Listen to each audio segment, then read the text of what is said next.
help, help, I'm trapped in this container, is what your applications are going to say after they've been successfully deployed on Docker. In this video, we're going to talk a little bit about Docker, containers, what they are, how they work, and what they do for us that makes them so special. So, typical computing, you've got hardware, you've got an operating system. On top of that operating system, you've got the software that's running on there. Commonly in a server environment, you're going to have virtualization. So you'll have hardware, a hypervisor, and then virtual machines running on top of that, running isolated operating systems that are separated from each other, multiple operating systems, potentially lots of operating systems. And it's great. Virtual machines are awesome. They solved a lot of problems, and they make computers and computing a lot more efficient. But they have some limitations of their own.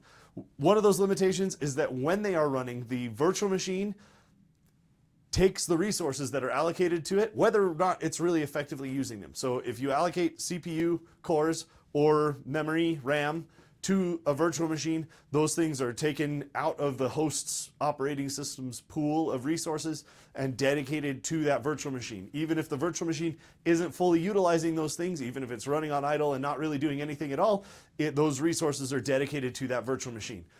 Also, you've got duplication. Running multiple virtual machines duplicates operating system files, operating system processes. If you've got 10 Ubuntu virtual machines running, you've got 10 copies of Ubuntu using up file space and all of those things. So they're great. They do a lot of things for us, but they do have some limitations, and containers are a way to solve some of those limitations. With containers, what we have instead is hardware and operating system, and then containerization software. Docker is the most common. There are others. I won't talk about them here.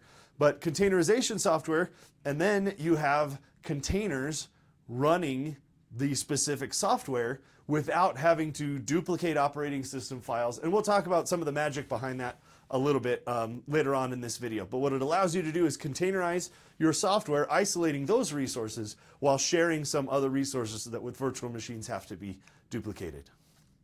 So why containers? Like I said, isolating the environments, it allows better sharing of resources. You don't have to allocate CPU cores and memory to a container and have it be using those resources regardless of how active it is. And you can also share that operating system kernel. So if you have 10 containers that are running on top of an Ubuntu base, the Ubuntu files don't have to be duplicated for all 10 of those containers. And then another thing that Docker gives us and containers give us is a much easier way of sharing these containers between computers and reproducing those builds so that you can consistently get the same environment even across multiple computers. And we'll talk about how that happens. Docker is just one tool for containers. It's a popular one. It's easy to use. It's very developer friendly and developer focused.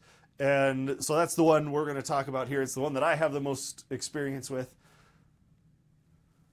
But a lot of the same principles apply across all of the different types of container software. So the main concepts that we need to talk about are the Docker file, images, and containers. And you can see there's arrows here because it's kind of a process from going from Docker files to create images to then create containers from those. So let's start with the Docker file. The Docker file is step-by-step instructions to create an image. So it will be in code, written out, the steps to install packages, copy your code into the image, and then what command or what things will be done to run the program that you are doing. An example of a Docker file, super simple example of a Docker file. If you have a Python application that is contained entirely in app.py, you can say from Python 3.13, copy app.py into the container, and then run Python app.py.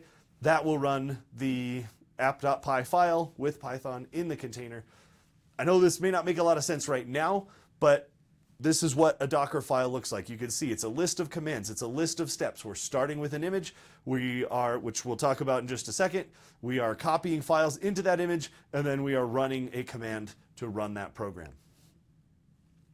The key thing about the Docker file, the key thing to remember about the Docker file is that each step in that Docker file, each line in that Docker file is a layer that is used to construct the image that is the output.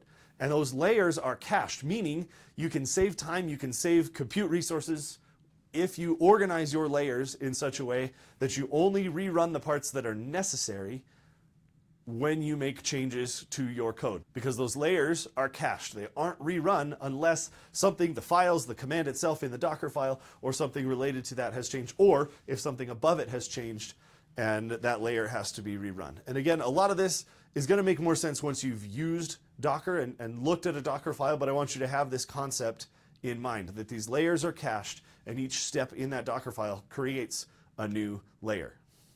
So now let's talk about images. Images are standalone files that are used to create a container, which again is that last step.